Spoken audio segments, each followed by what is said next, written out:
சிவகார்த்திகேயனுக்கு ஜோடி சேரும் மிருனால் தாக்கூர். நடிகர் சூரி கேட்கும் சம்பளத்தால் தயாரிப்பாளர்கள் தயக்கம். இயக்குனர் அவதாரம் எடுக்கும் நடிகர் கருணாஸின் மகன்.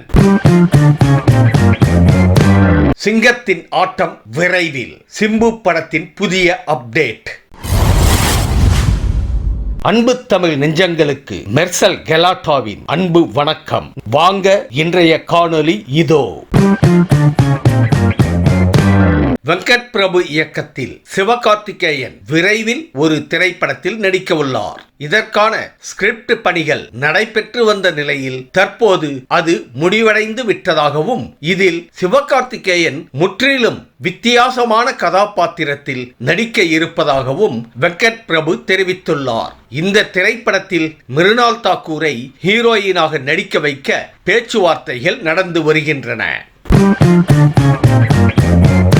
நடிகர் சூரி ரூபாய் 10 முதல் 15 கோடி வரை சம்பளம் கேட்பதால் அவரை வைத்து படம் எடுக்க சில தயாரிப்பாளர்கள் யோசிக்கிறார்களாம். இதனால் சொந்தமாக பட தயாரிப்பு நிறுவனம் தொடங்க அவர் திட்டமிட்டு வருகிறாராம். சொந்த நிறுவனத்தில் தனக்கு பிடித்த பொருத்தமான கதைகளை தயாரித்து நடிக்கலாம் என அவர் முடிவெடுத்துள்ளாராம். முன்னதாக கருடன் திரைப்படத்தை சூரியின் மேனேஜர் தயாரித்து இருந்தது குறிப்பிடத்தக்கது.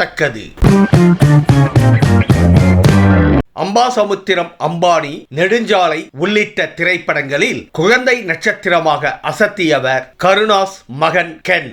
வெற்றிமாறனின் அசுரன் திரைப்படம் கென் கருணாஸுக்கு திருப்பு முனையாக அமைந்தது. விடுதலை 2 படத்தில் முக்கிய கதாபாத்திரத்தில் நடித்த கென் தனுஷின் திருச்சிற்றம்பலம் படத்தில் உதவி இயக்குனராகவும் பணியாற்றினார். இந்த நிலையில் நடிகர் கருணாஸ் தயாரிக்க அவரது மகன் கென் ஒரு திரைப்படத்தை இயக்கப் போகிறாராம். விரைவில் அறிவிப்பு வருமாம்.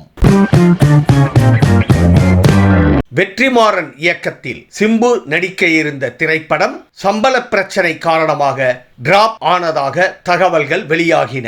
இந்த நிலையில் தயாரிப்பாளர் சுரேஷ் காமாட்சி ஒரு பதிவை வெளியிட்டுள்ளார். அதில் தொடங்கியது மற்றவர்களின் அலறலை தாண்டி தொடரும் சிங்கத்தின் ஆட்டம் விரைவில் என குறிப்பிட்டு சிம்பு வெற்றிமாறனை டேக் செய்துள்ளார். இப்படப்பணிகள் துவங்கி விட்டது என்பதை இவ்வாறு அவர் குறிப்பிட்டுள்ளார்.